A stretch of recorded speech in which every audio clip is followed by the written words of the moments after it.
so.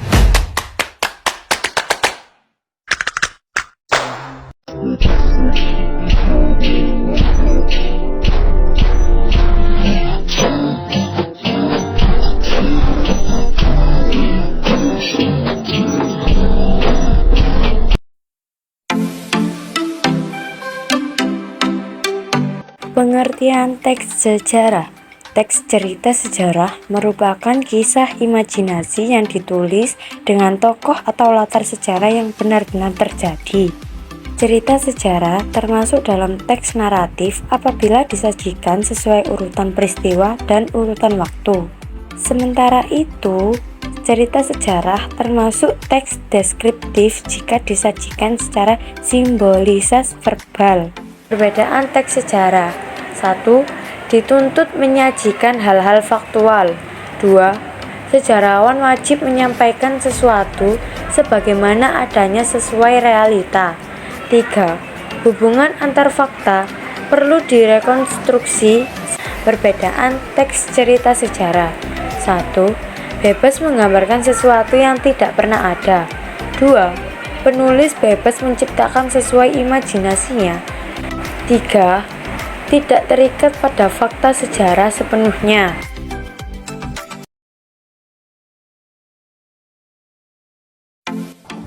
Teks cerita sejarah memiliki karakteristik yang berbeda, yaitu disajikan secara kronologis. Yang kedua, berbentuk rekon teks atau cerita ulang, rekon pribadi, faktual, dan imajinasi. Sering menggunakan konjungsi, kata penghubung, temporal. Yang keempat, isinya berupa fakta yang diperoleh berdasarkan data-data yang dikumpulkan seperti orientasi, urutan peristiwa, dan orientasi. Fungsi cerita teks sejarah. Teks cerita sejarah berbeda dengan teks sejarah. Teks sejarah ditulis berdasarkan kejadian atau peristiwa yang benar-benar pernah terjadi atau berlangsung di masa lalu. Ada 4 fungsi yang berbeda: fungsi relatif, fungsi edukatif, fungsi inspiratif, dan fungsi induktif. Struktur teks cerita sejarah. Teks cerita sejarah memiliki kesamaan struktur dengan novel dan cerpen. Ketiganya termasuk ke dalam jenis cerita ulang. Struktur: 1. Pengenalan situasi cerita orientasi. 2. Pengungkapan peristiwa. 3. Konflik rising action. 4. Puncak konflik komplikasi. 5. Penyelesaian resolusi. 6. Koda.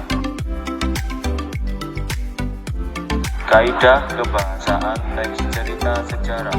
Kaidah kebahasaan teks cerita sejarah meliputi menggunakan kalimat bermakna lampau, menggunakan kata yang menyatakan urutan waktu, menggunakan kalimat tak langsung.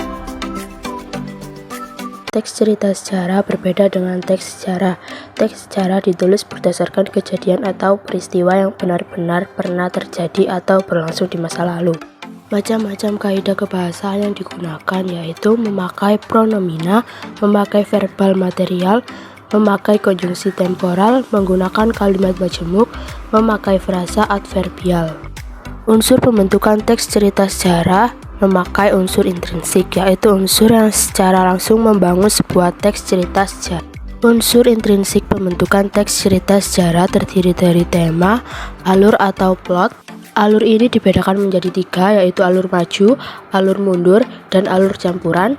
Terus ada penokohan, sudut pandang, latar, dan amanat.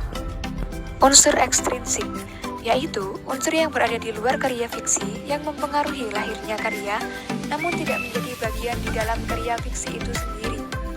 Dari segi corak penceritaan, teks cerita sejarah mengandung 2 corak penceritaan, yaitu fakta sejarah dan mitos.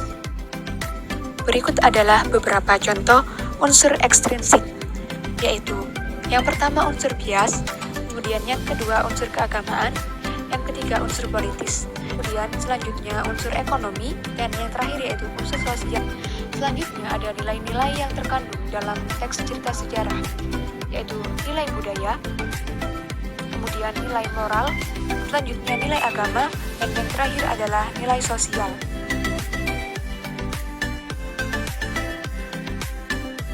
Salah satu contoh teks cerita sejarah yaitu teks cerita sejarah Rumah Kaca karya Pramudia Anantatur.